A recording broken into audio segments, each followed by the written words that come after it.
అనిపిస్తున్నాం cinema ఎట్లా అనిపించింది?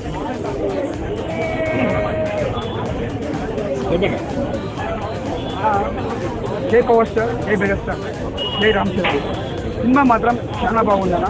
అంటే ప్రతి సినిమా మనం ఒక డిఫరెంట్గా చూస్తామన్నా. అంటే కథ ప్రకారం చూస్తున్నాం, స్టోరీ చూస్తున్నాం, కొత్త యాంగిల్ చూస్తాం రామ్ చరణ్ గారి.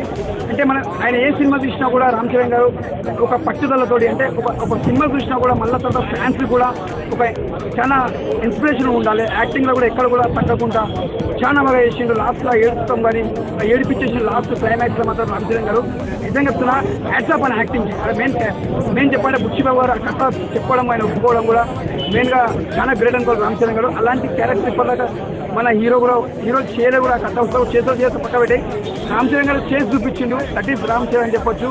సినిమా మాత్రం చాలా బాగుంది. మన ఏ రమణ మిద్ది మాత్రం చాలా బాగుంది. మ్యాటర్ మాత్రం ఇచ్చి పడేసిండు.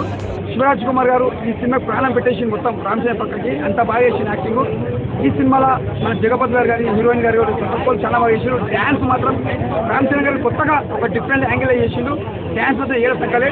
ఆ కుస్తీ ఫైటింగ్లో కానీ ప్రతి ఒక్కరు ఎంజాయ్ చేస్తాం. లాస్ట్ రన్నింగ్ ఉంటుందన్నా, కాలు లేకున్నా కూడా కాలుకి వెతుకొని రన్నింగ్ చేస్తారు చూసినావా, అది హైలైట్ అన్న. సూపర్ చేసిన అది మాత్రం హైలైట్ అని చెప్పొచ్చు. ఇది వికలాంగులకు మాత్రం ఒక ఇన్స్పిరేషన్ సినిమా అని చెప్పొచ్చు. ప్రతి ఒక్కరికి చాలా మందికి చాలా ఇన్స్పిరేషన్ చెప్పొచ్చు. ఈ సినిమా కోసం చాలా మంది మాట్లాడుకుంటారు. రేపు పొద్దున రామ్ చరణ్ గారు మాత్రం చాలా బాగా చేసిన యాక్టింగ్. ఇది ఒక మంచి బ్లాక్ బస్టర్. ఎవరైతే బాగా అంటారో అసలు సినిమా చూసినాక చెప్పాను, అర్థం చేసుకోవాలి. సినిమా మెయిన్ ఇది ఒక బ్లాక్ బస్టర్ మూవీ.